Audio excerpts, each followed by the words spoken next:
Crime हो या राजनीति, चुनाव हो या आयोजन, खेल हो या मनोरंजन, अब खुलकर होगी चर्चा हर एक मुद्दे पर। सटीक व बेबाक खबरों के लिए भारतीय न्यूज 24 के साथ जनमन की आवाज होती है, वह खलके खुदा होती है। और निश्चित बात है कि आज वर्तमान में जब हम पीछे झांक के देखते हैं तो चौधरी छोटू राम ने कहा था कि ए किसान, भोले किसान, तू बोलना सीख ले और दुश्मन को पहचान ले। तो इन्होंने कि देश के किसानों ने बोलना भी सीख लिया, बोल रहे हैं, और दुश्मन को पहचान लिया, दुश्मन कौन है। नंबर 2 बात, चौधरी चरण सिंह ने कहा है कि देश की उन्नति का रास्ता खेत और खलियान से होकर जाता है। तो देश की उन्नति खेत और खलियान से जाएगी। वहाँ कौन कर रहा है खेत और खलियान में कार्य? किसान, मजदूर। जब वो पिस जाएगा तो देश बर्बाद हो जाएगा, और जब देश बर्बाद हो जाएगा, देश गरीब हो जाएगा, तो फिर सत्ता कभी तक चलाते रहो, तुम्हारा कोई विरोध करने वाला नहीं मिलेगा। आज विरोध इसीलिए कर पा रहे हैं कि हम में कुछ किसानों में दम है, और ये दम ना होता तो विरोध न कर पाते। तो उस दम को निकालने के लिए ही ये बिल लाए गए हैं। तीसरी बात, महर्षि देव दयानंद सरस्वती ने कहा है कि किसान राजाओं का भी राजा है। जो अपने आप को यहाँ शासक सब कुछ समझता है, उसके ऊपर भी राजा किसान है, और उस किसान को वो उसके साथ ऐसा व्यवहार करे जैसा कि यहाँ आपने देखा गाजीपुर बॉर्डर पर। उसकी व्याख्या करने की आवश्यकता नहीं है, सब जानते हैं कि गुंडे भेज करके, और वो नारा लगा रहे हैं कि पुलिस वालों तुम मारो, हम तुम्हारे साथ हैं, जिसकी बाइट आप लोगों के पास है। और जब किसान को गुंडा कहा जाएगा, किसान को मारा जाएगा जिस देश में, वो देश कभी उन्नति नहीं कर सकता। दूसरी बात मैं कहता हूँ स्पष्ट, आप यहाँ देख रहे हैं कितने 2 महीने से ऊपर हो गए, किसी को कोरोना केस मिला कोई? ये कोरोना नाम का भूत छोड़ करके इसने मजदूरों को तबाह किया।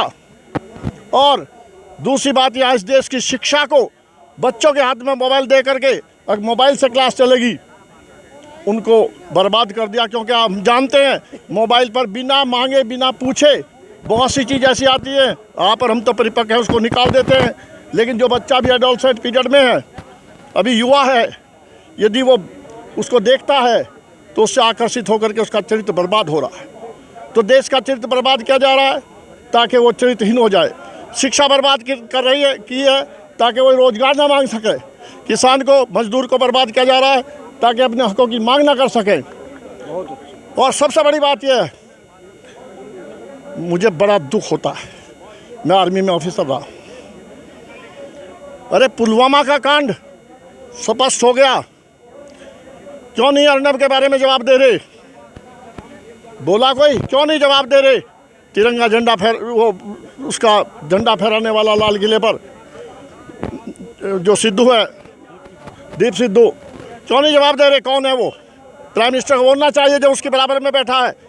उसका परिचय कराने वाला सांसद जो उसका प्रतिनिधि रहा है, वो कह रहा है ये मेरा छोटा भाई के समान है, और इसके बावजूद भी ये षड्यंत्रकारी हैं। इन्होंने षड्यंत्र के द्वारा ही, और मैं सीधी सी बात कहता हूँ, यथा राजा तथा प्रजा, जैसा राजा होता है प्रजा वैसी हो जाती है। राजा बिना पढ़ा लिखा है, चरित्रहीन है, मेरे पास प्रमाण है, बिल्कुल सत्य है। नंबर 2 बात, चरित्रहीन के साथ साथ में उद्योगपतियों के यहाँ बिका हुआ है। जिस समय 2014 का चुनाव लड़ने से पहले आया दिल्ली, तो अडानी के प्लेन में लेट कर कहा अडानी साथ बैठा हुआ है। इससे स्पष्ट नहीं हो जाता कि किसके यहाँ बिका हुआ है?